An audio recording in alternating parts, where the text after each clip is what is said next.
Do you ever feel stuck, like you're living your life on autopilot? Are you ready to shift into high gear and reach the success you so richly deserve? Welcome to the Play Big Movement podcast. I am your host, Sharon Lechter, entrepreneur, business strategist, and best-selling author. Playing big is not about settling for good enough or being comfortable. It is about reaching your highest potential and achieving your greatest success. Join me in my Play Big movement as I interview top experts in business, money, and entrepreneurship, all ready to serve you and to help you play big, be number one in your field, live your legacy, and create maximum impact.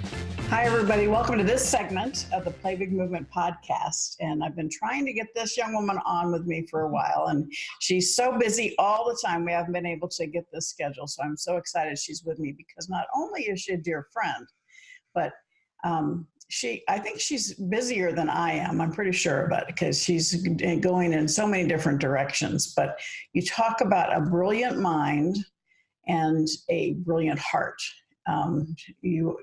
Cherie, thank you for being with me. This is Cherie Mathews. If you are watching, you're going to see her beautiful face on camera.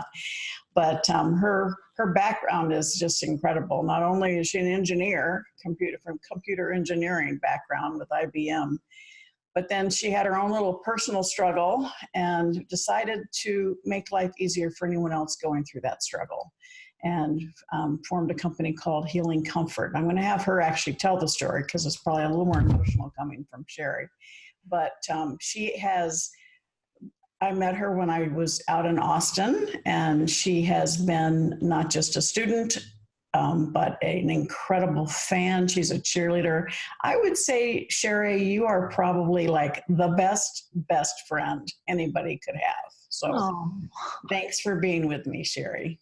Thank you for this great honor. And that's quite an introduction. I thank you very much. I'm humbled and I'm excited to be here. Well, Cherie, tell us a little bit about your background, because in addition to all the things I just shared with you, you also race motorcycles. So I think that's pretty cool. So give us a little bit of background, because I know you also are an absolute fantastic and incredible grandma, just like I am. I love that. That's my favorite role on earth. So tell us a little bit about Cherie Mathews from beginning to now. Okay, thank you. Yes, and I'm a grand bear, and my granddaughter's little bear. So when she sees me, she's like, "Hi, grand bear," and I say, "Hi, little bear." But you're right, that is the most fabulous position we could have. So I was raised by my father. My father was a problem solver, architect, and a builder, and he never solved one single problem for me. It didn't matter about what the subject matter was. I had to always figure it out. That's the way he taught me. In fact, when I was first riding motorcycles and had a little bit of a motorcycle accident, he gave me a car. So you think, great, right? No, he tore it all apart. It was in the driveway. He took the wheels off, the carburetor off, the battery out, and he said, "Not until you can fix and know how to fix this car will you own this car." So my father— I love that story. My father made me, that's even more severe than mine, but my father made me change all 4 tires, change the oil, show him that I could check the, all the various things in the car to make sure it was okay before I could drive. So your dad went even further. He dropped the wiring in the carburetor. So yes, it was quite a deal. But I'll tell you, to this day, I can fix anything. Anyway, so I went into computer engineering, and I had one goal and definite purpose, and that was to work for Big Blue, IBM. And so when we were interviewing out of school, what other companies, I'll say, came in, and I would be just answering very marginal answers, very uninspired. IBM came in, I'm like, oh, I have completely, everything I do is for you. I want to work for IBM. I just love what you stand for. I got hired, the only one that got hired out of school, because I was working 2 jobs and going to school full time, and they were impressed with that work ethic. Because my father was very well off, but I was not. Does that make sense? And so I went into IBM in Burlington, Vermont, And I got tested for quite a few months trying to profile. They kind of find where your natural aptitude is. And mine was in innovation and invention right off the bat. So I was the only girl that was actually hired in this innovation section. So I got to do problem solving. I got to reverse engineer the first 4 megabit chip for the NASA program. So tell me about what year was this? 80, let's see. Early 80s. Yeah, early 80s. And the thing is, there were no women running around the halls. They were all men, and most of them were like MIT professor people with bow ties. So actually walking in to get my final, you'll like this story, Sharon, because my final test for innovation and invention group was I walked into the boardroom, and as far as I could see, just all men in their bow ties and their ties and everything. They handed me a stapler. They put it in my hand, a stapler, and they said, "This is your final test for our group." And I'm like, okay. They said, "You have 1 minute to reinvent the stapler." And so your mind just says, I can't reinvent something that works. That's what most people think like. And I use this as a tagline a lot because I first had to say, okay, what works about it? What doesn't work about it? I couldn't even quite answer that. And then how can I make it better? Well, I recalled that the ladies used to staple all the papers together, secretaries. You'd hear them all day long, bum, bum, bum, bum, bum, bum. So I grabbed a coaster, and they used to hurt their hands. Grabbed a coaster, I threw it on the top of the stapler. I said, increase the surface area, and then you'll relieve the hand. I got the golf clap, and then I was in. That is a great story. I love it. I love it. Crazy, reinvent the stapler. Okay. But then I got to work on NASA projects because of the stapler test. That's fantastic. I love it.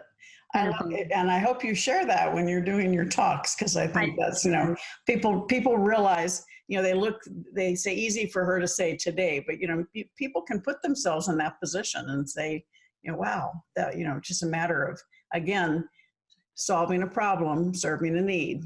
My favorite, Sharon Lechter. My favorite, Sharon Lechter. Guys, everybody that's listening out there or watching, solve a problem, serve a need will change your life. Everything you do, I measure every single thing I do with that quote. And I've quoted you even in a magazine. I'm in a magazine, Founding Austin, this month with Lewis Black, who's the founder of South by. Mm-hmm. And it's Disruptors. And in that magazine is your quote. And I said, Sharon Lechter taught me to solve a problem or serve a need. So I wanted to ask you something, Sharon. So I look at things like in these little compartments, and as an entrepreneur, you can be successful if you're solving a problem, and you can be successful if you're solving a need. If you do them both, the equation of adding those two together, if your business does that, I think it really secures for success. So I keep on saying, I got to make sure I balance both of those out at all times. So I like the additional part versus the or. Mm-hmm. What do you think? I love that. Yeah. Good. I love that. And I'm happy that you are spreading the word. Oh, yeah. Because you actually are a living embodiment of that phrase. So, at a certain age, you found out you had breast cancer. Yes. For you. Yeah, I was 40 years old. Mm-hmm. I do not have it in my family. Organic eater, long distance runner. I used to run around with a flashing neon light. You have only one chariot, take care of it. Don't fill it full of poisons and stuff. Well, I got the call to come back. I just couldn't believe it. And I actually experienced falling down the big black hole, where you can't hear in your ears. And I guess it's shock, a part of shock and disbelief. Mm-hmm. But I actually had that experience. So I've seen the cartoons where people are falling down in a big black hole. Well, yep, that's what really happens, and a ringing in your ear. So they're talking to you about what you need to do, and you're just like, I have no idea what you're saying. That's why I tell everybody that works with an oncologist is have somebody with you to take notes, because, I also say high emotion, low intelligence. Well, you're in that state of total high shock and emotion, and most of us don't remember what the doctors say. So yeah, it's definitely shock. I mean, and that's really good counsel, and I say the same thing. But so I actually had been diagnosed only in my left breast. But because of my reverse engineering skill set or my always asking why, I decided to do a little heavy research. 48 pages of research taught me from research from all over the world that a double mastectomy would give me my best outcome. Well, back in the day, in 2000, they don't take off healthy body parts. And to this day, they still kind of fight it, right? And I get it. I totally understand. But for me, for my life, and what I found out is a bilateral disease, that means even if they can't diagnose it, could it possibly be there? I had to present again in a board of oncologists and surgeons on why I wanted to have a double mastectomy versus just a single. That was just me, not saying it's good for everybody, but that was just me. So when the pathology came back after the double mastectomy, which I got done, the doctor came in with a vanilla envelope and she opened it up. Obviously the first time she's actually read the pathology, and she sat down in a chair and got all pasty. And she said, "How did you know?" I said, "Know what?" She said, "You have more rampant cancer in the right breast that's undiagnosed than you did in the left." Oh my goodness. Oh, I didn't know that story, Cherie. Oh my. Yeah. So that was, okay. So just basically be informed and be empowered, ask questions, research, but this is the thing. So I was told to bring my husband's dress shirt to come home from the hospital after a double mastectomy. And I'm thinking, okay, that big and loose and opens up in the front. That's fine. Okay. I don't know. So I go to get my surgery. I wake up. First thing I ask for is my lipstick. I really did. And I didn't write a book about it, but I just did that. And then she tried to get me dressed. And when she moved my arms too rapidly, I literally got sick from the movement. And then she yelled at me kind of in a way of, "Why did you bring this?" And I said, "Ma'am, this is my first mastectomy. Why don't you provide something so I don't have to guess wrong?" And she said the world's worst right things for my ears. And that is, she just said, "Women have always just suffered in silence and they figure it out." And I said, "So let me get this straight. A sprained elbow receives a sling to recover in. I've just had my body altered for life. I'm in a battle for my life. And I have to guess, and this time guessed incorrectly, on what to bring to the hospital. You don't have standardized equipment for me to start my journey?" And she said, "Well, this is what we offer." She put a drain tube in my left hand, a drain tube in my right. And I said, "What are those?" And she says, "Those are sewn into your body, and don't let them hang. Don't let them drop." I said, "Ma'am, I need my hands." And she said, "Don't worry, we'll give you some safety pins." And I said, "Safety pins? That's my post-op equipment provided to by the hospital after this brutal surgery." So Sharon, they ended up getting me in a wheelchair, wheeling me down. And I had literally an out-of-body experience. I really did.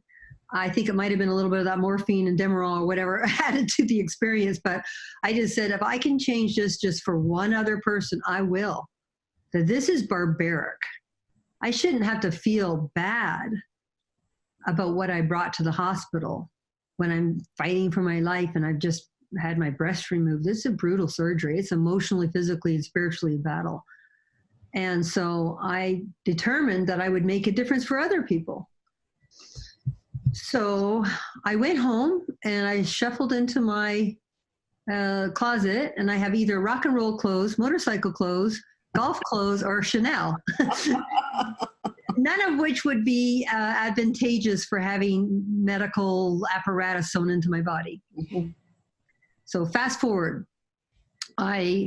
for $1,000 as a social experiment, I said, I'm in Austin now.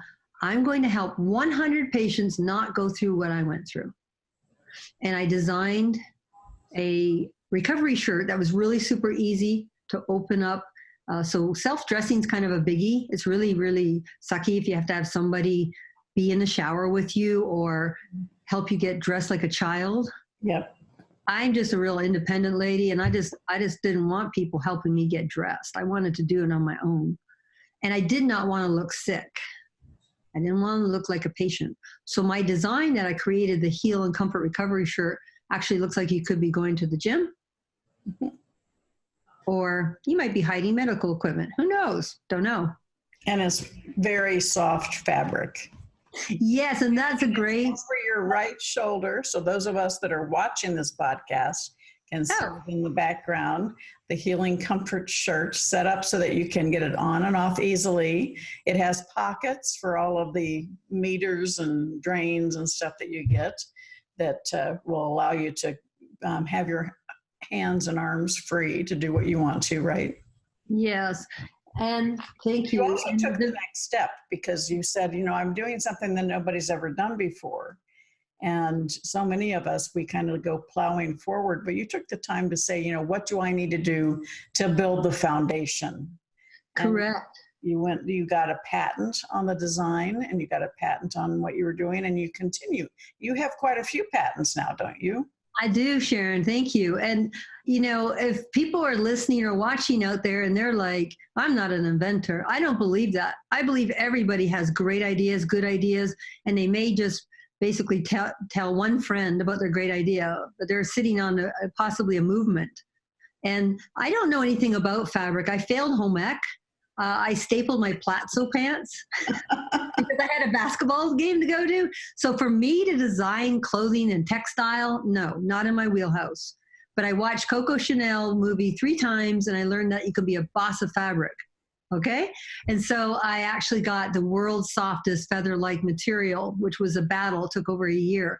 Then I saw like my 100 people goal turned into like 500 people.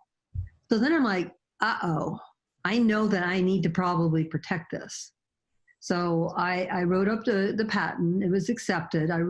I have reached now 22,000 souls with that $1,000. Yeah, thank you. And so as it turned into like 1,000 and 2,000 and 3,000 and 4,000, Sharon, I just said to myself, it's only a matter of time when I'm just going to be getting ripped off. You know that. Yes. So I modified my original patent and I refiled for an additional patent to add some legs to it, if you will. And I've learned so much from your husband, Michael Lechter, who is a genius. I hang on every word whenever he gets on your show and sits beside you and starts telling people like things coming from the genius mind that he has. But I went and wrote a secondary patent. I got denied for 2 years. They kept calling me and saying, no, that's too much like Heal and Comfort, which gave me a little comfort because it was me. Finally, a lady examiner came to me on the phone and she said, is this Mrs. Mathews? And I said, yes. I'm thinking, here we go again. She said, we have figured out what you've done. And we want you to know that this whole office is standing right now up and applauding you. We are not only publishing you, we wish you the best. I wish my mom had one. Isn't that something? From the USPTO, hello. A government agency with a heart. With a big heart and great encouragement. So you've gone through the idea, formation, creation, kind of the startup, bootstrapping side, and you've had lots of hurdles, and I'm sure they've been frustrating along the way, but you've had the determination and the never give up, persistent attitude. And now you really are at a stage where you are, you're no longer a small business. You're having to put on, the systems to be able to create and take it to the next level. So talk a little bit about that process, because there are a lot of people go to seminars, listen to webinars, and take all the data in, but they fail to act. Yes. Of everybody I've ever met, Cherie Mathews, you are a true action taker. So maybe that's from your dad making you solve your own problems, but talk a little bit about that transformation, that transition that you've had. Well, I'm going to have to tell you that, and I'm just just completely honest, I don't know that I would have the vision to take it to the next level without your training, without your teaching. I'm not just saying that. I'm saying that I literally live and breathe, and I'm a student. You have to pick and choose who you listen to. Because, yeah, people run around to these events and they listen, they get all emotional like the Amway thing. And what happens now? Well, I have chosen to follow, to learn from you, Sharon, because you have to have a mentor that's been there, done that. Otherwise, they're like the rah-rah leader. I might as well go to aerobics, right? So you pick a mentor and that's been there, done that, and has a success pathway. And I'm going to be real honest. I would like to tell you that I just decided one day to take it, play big. But no, I'm in your Facebook page and your private group, and I hear about play big, everything out of your mouth. And I'm like, I got to play big. What does that mean? This is my first rodeo, everybody. So I'm a small business, small goal. Obviously it grew, but what does play big mean? And some of your quotes are like saying that to basically not get stuck. Can you visualize the outcome, the ultimate? And can you take action and steps towards that? So what I've done, because of your encouragement, thank you very much, is I am now investigating on licensing. I am leveraging my intellectual property, my patented product, and I have actually filed with a patent attorney a global patent, Sharon, a PCT, global patent. Hello. Wah. Anyway, I mean, that just like blows my mind. Like she says, oh, I'll get you a certificate pretty soon when you get published. And I'm like, wow, first person I want to show you is Sharon, because I've actually got my encouragement for taking the next steps to play big. Either like play big or go home. You can have a hobby and you can actually make a little money in a hobby type thing. But do you really have a global vision? And mine is a yes, because I believe I'm a solution to upper body surgeries, just like a sling for upper body arm thing. Yeah, because your shirts work for heart surgery patients. I'm sure it works for anybody that's going to, have drains, and it's not just for breast cancer surgeries, right? Yes. Yeah. And I kept it so simple. And we're helping men also, because men get breast cancer too. But I help a lot of heart surgery patients, mm-hmm. and I even help the people in hospice. Mm-hmm. And I'll try not to get emotional about this, but when my father was in hospice, yeah, he wore it. Yeah. Wow. Right. Yep. Well, you and I both had very strong father figures, and I'm sure they had huge impacts on the adults that we've grown up to be. And both of them are up above watching us from the best seats in the house, right? Yeah. To have your dad transition in your invention because of his inspiration, even as a small child, is quite, it sets you back because of an amazing moment of, why do you even try to make a difference on the earth? Oh, there's so many reasons. I just believe in leaving the campsite cleaner than when you came. Me too. Yeah. Yeah. And I think you definitely have, and you're making me cry. So. Oh, I'm sorry, but it was a real moment. It was a real moment. And so I just wanted to share that with your listeners and your watchers, because something as simple as being, seeing a wrong and wanting to make it right. Most people will sit there and say, somebody should do something, right? Everybody says that, but we are somebody. Well, now you're actually adding some technology to what you're doing as well. So tell me what your next phase is with the business. Okay, so you're also a great teacher on value proposition and what's next, and the famous why not.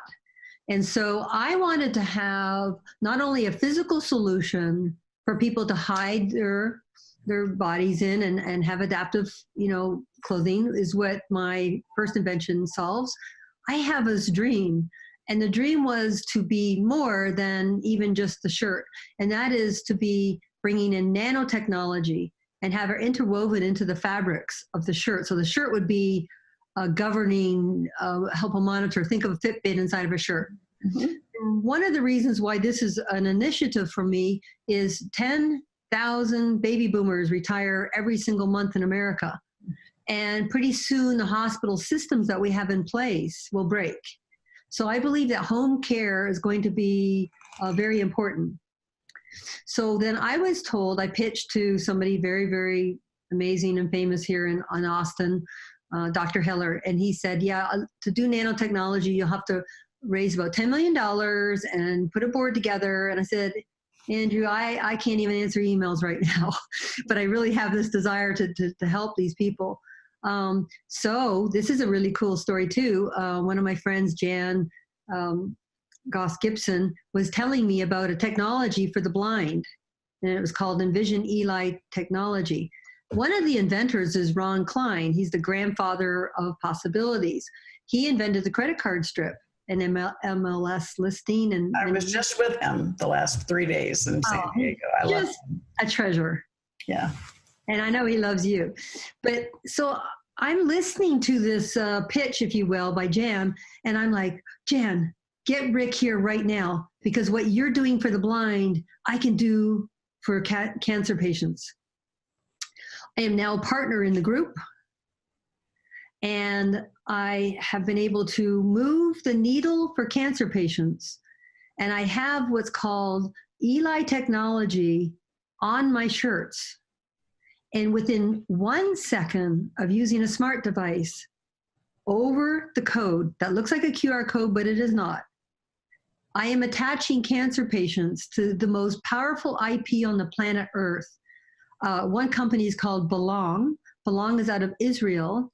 And cancer patients can join Belong. It's all by choice. And they can join Belong and they can say, I'm having my first chemo today and I'm terrified. And guess what? Belong is so powerful using the AI system, it can connect a little room, if you will, a separate thing. I'm going through my first one today. Also, let's do this together. Lovely. Yeah, that's wonderful. The great connector. Yeah. And then I have Breast 360, another fabulous and powerful platform. So with my technology, in 1 second, the future holds this. I already have it hooked up to, I'm going to have to call it Alex, because you'll know why, Dr. AI. A patient today with my technology can say at 2 in the Alex, open Dr. AI in the air, not moving. Mm-hmm. And they'll say, hello, Cherie, what are your symptoms? And I can say, I have a rash everywhere. It runs it through Watson, IBM Watson's white pages, if you will. I think it's 100,000 white pages. And it does its filtration system. And if it feels that it's a necessary thing, that it might be emergency, it can call the doctor. I have that today, Sharon.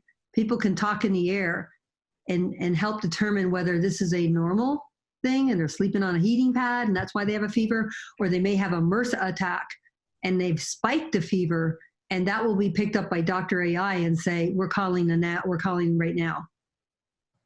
Is that amazing? That's incredible. I didn't know that, Cherie. That's wonderful. And I have, thank you. And I have modified reality coming. And I've done some beta testing in my room, and I have a T-Rex running through my living room, and I've acted like a patient. And if all I had is the swipe of this Eli technology code, I can actually have T-Rex like running through my room. Now, what that is a future doctor visit. Mm-hmm. Telemedicine. Mm-hmm. So you would actually be able to, with what I offer. We're going to see a whole lot more of telemedicine, yes.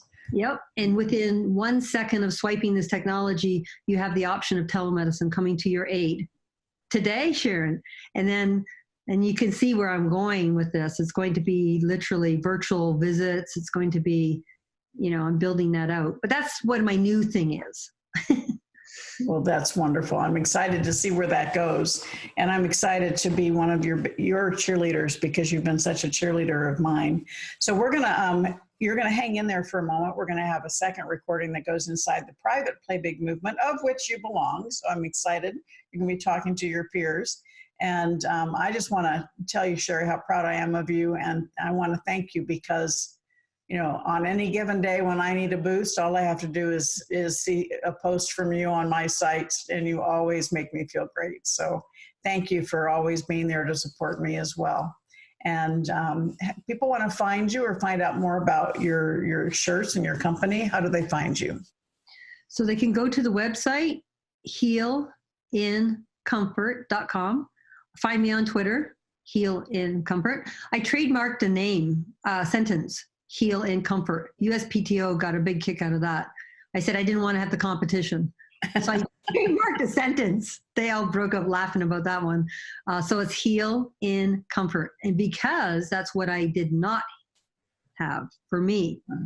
So, but I have provided for 22,000 cancer patients. Well, I think I've shared with you, my mother went through 2 separate mastectomies, brutal mastectomies, 15 years apart, and horrible chemo way back in 1984 was her first one. And so I definitely, and then she had open heart surgery. So she went through just a lot, years of struggle and drama. So when I first met you, it really hit home for me because I know it would have made a big difference for her as well. So thanks for being with us today. And I am so excited for your future. And I'm so excited because you are taking the action that is needed for you to really play big, and you're playing big. And I'm just so proud of you. So hang in there. And thank you guys for watching and listening to this issue of the Play Big Movement podcast. And if you're not a member of the private Facebook group, please do so you can hear the rest of the story. Thank you for listening to this segment of the Play Big Movement podcast. Please subscribe to iTunes and leave us a review, as well as join us in other areas of social media, Twitter, Instagram, and LinkedIn at Sharon Lechter, and for Facebook, author Sharon Lechter. Thank you so much and have a fabulous day.